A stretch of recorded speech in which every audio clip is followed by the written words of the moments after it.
Can you just start by explaining what probation is and how it differs from other forms of sentencing? If you provide the court, if you provide your prosecutor with real progress and a real plan for success, you're a lot more likely to get another chance for your client. What problems have you seen when lawyers just plead clients out and put them on probation and they don't address those underlying issues? I really want to motivate people to do what I have done that worked really well for me, that helps me do the right thing and has been actually good business practice as well, because it leads to happy clients, referrals for more clients, and has not caused me to suffer financially as a result of that.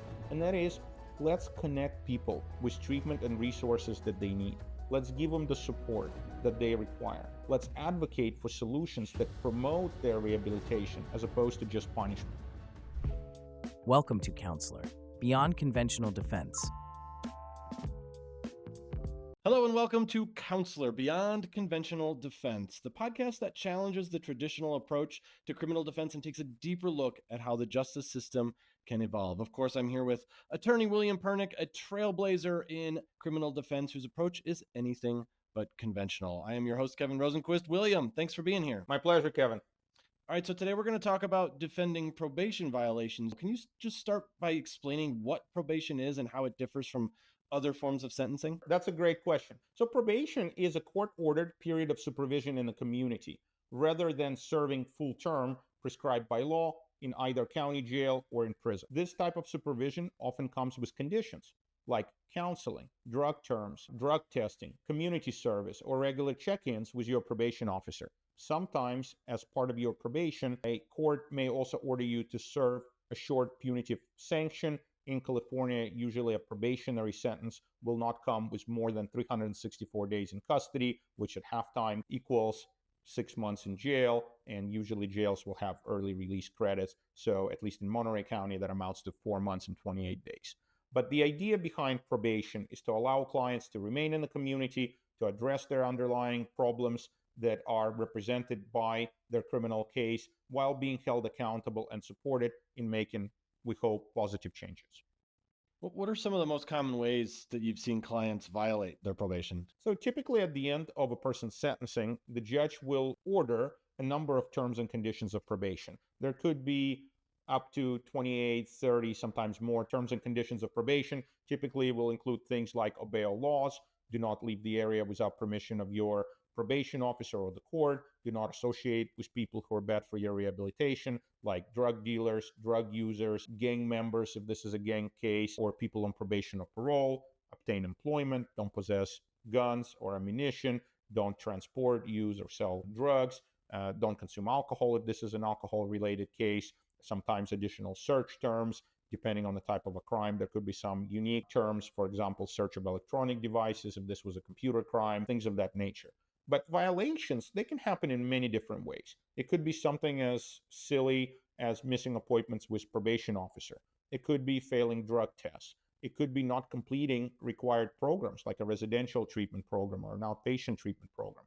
Obviously, picking up new charges is a sure way to violate your probation. And it could also be things like missing curfew, for example, in juvenile cases. Sometimes these violations are minor and technical in nature, but oftentimes what we find is that these violations are the result of underlying issues like addiction or mental health struggles, or sometimes even misunderstanding about the rules. One interesting thing that happens, Kevin, when people struggle with substance abuse issues, there are studies that show, for example, in cases of individuals who are withdrawing from meth, that actually brain functioning drops for a short period of time when people stop using meth.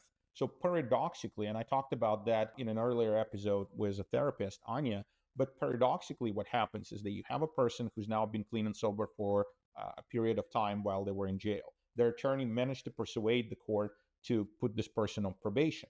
But because this person has not been using meth, their functioning actually drops for a period of time until the brain regenerates. So it's very hard for them to be organized, to be focused, to make their appointments with a probation officer, to do the things they're supposed to do. And so sometimes we overload people with rules and requirements with a threat of a big heavy stick that's going to hit them if they violate. And it actually comes at a time when they're the least well equipped to handle it. So always a good idea to make sure there is support, that it's not your mom, not your partner, maybe a friend, somebody who's helping you stay organized, stay focused, and doing the things that you need to do until you recover and you're well enough to do it on your own.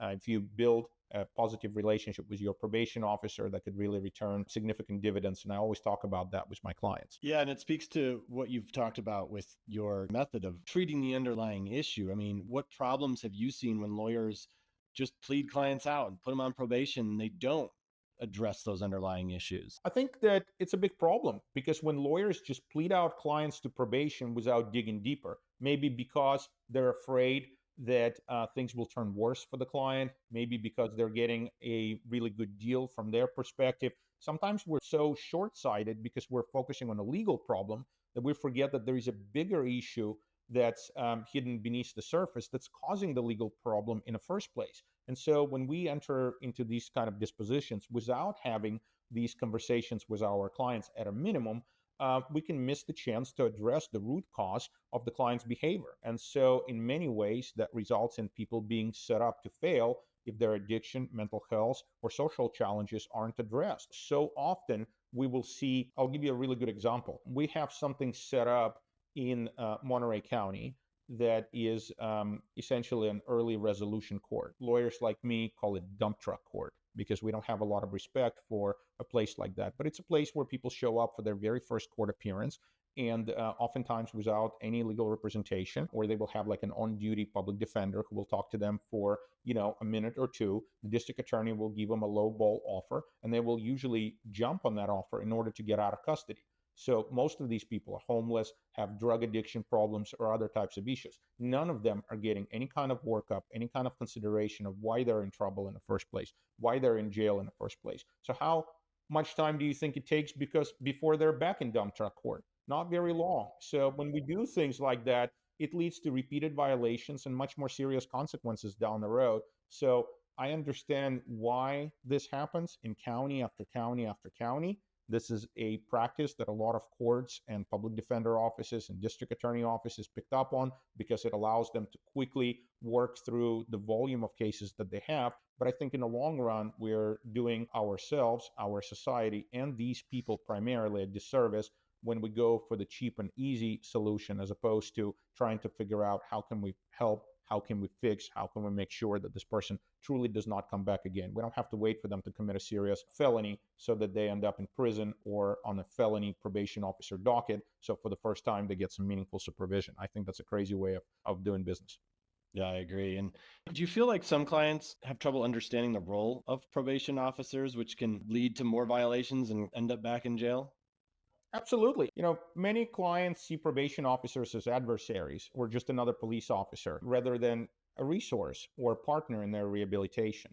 And because of that, these folks may not realize that open communication and cooperation can actually be really beneficial to them and can help them succeed. Misunderstanding or mistrusting your probation officer can lead to really bad decisions, like deciding to skip on a drug test appointment, to not show up or not return a phone call. And those are really easy ways to get violated. And so, what I always recommend to clients is to be open with your probation officer. Be open about your struggles and difficulties. If you had relapsed, you're far better off telling your probation officer, Kevin, I'm really sorry. I have tried to maintain my sobriety and I failed. I'm ashamed about that.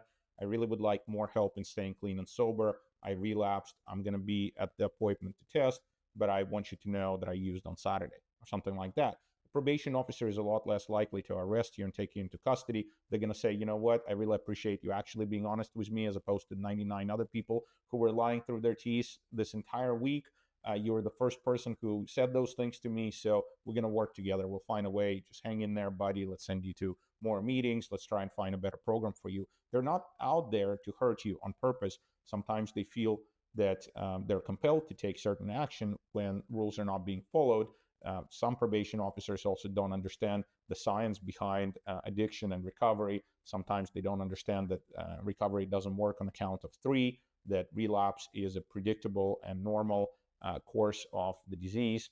But from client's perspective, being proactive, being open, and being honest, and not perceiving your probation officer as your enemy or another cop can lead to far better legal outcomes. And that's what I try to teach clients when they're placed on probation, and even before that, at the time when we meet to prepare for a sentencing hearing. What are some practical things you see in your practice that will commonly cause probation violations? In practice, we see common violations caused by things like homelessness, not having means to report to a probation officer, untreated addiction, lack of proper treatment for underlying mental health issues, or simply not understanding what's expected.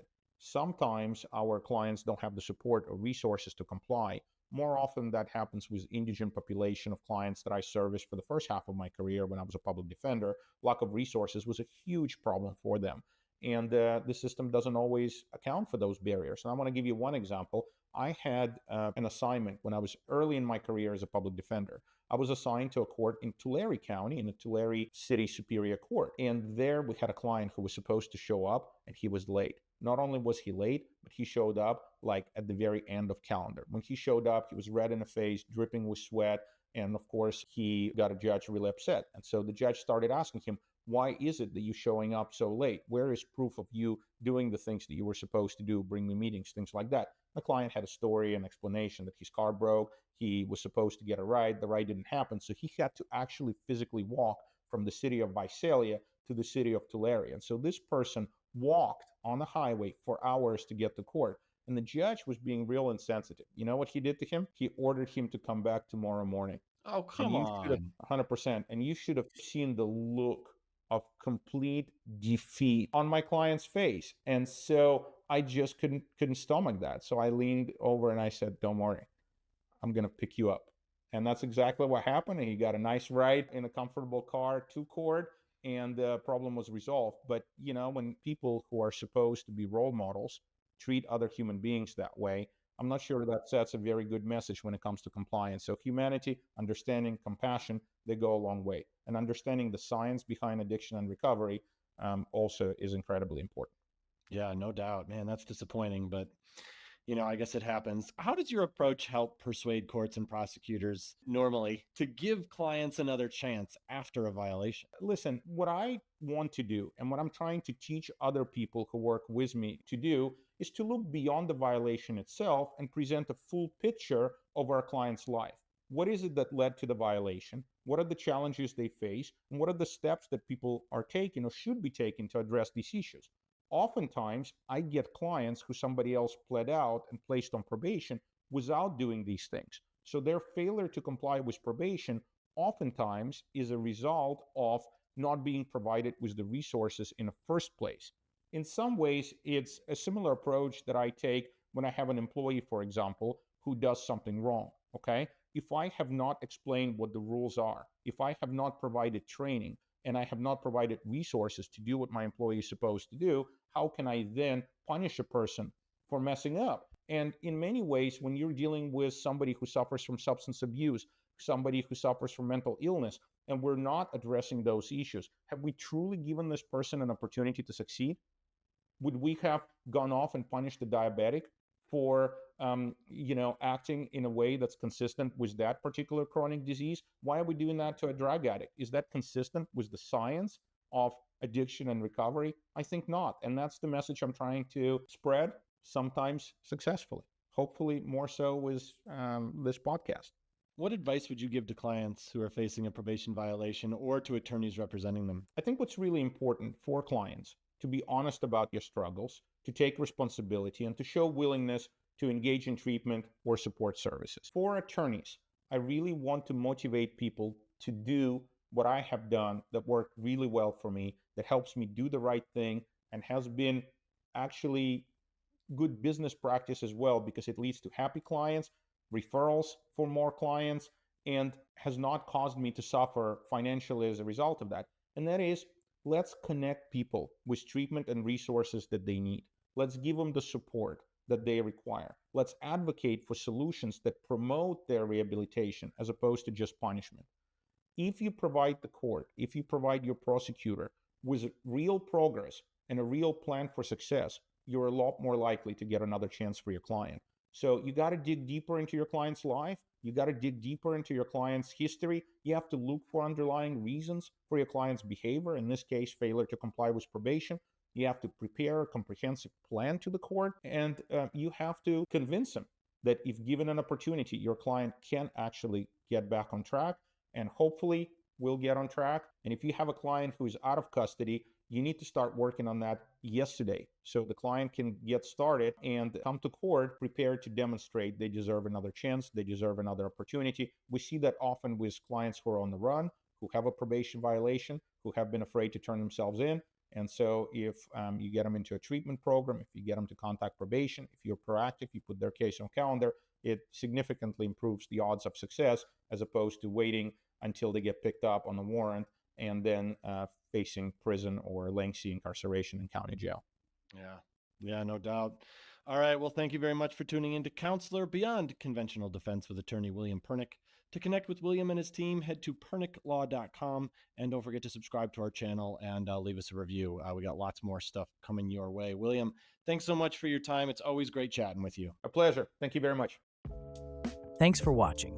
Be sure to hit that like and subscribe button and leave us a review in the comments.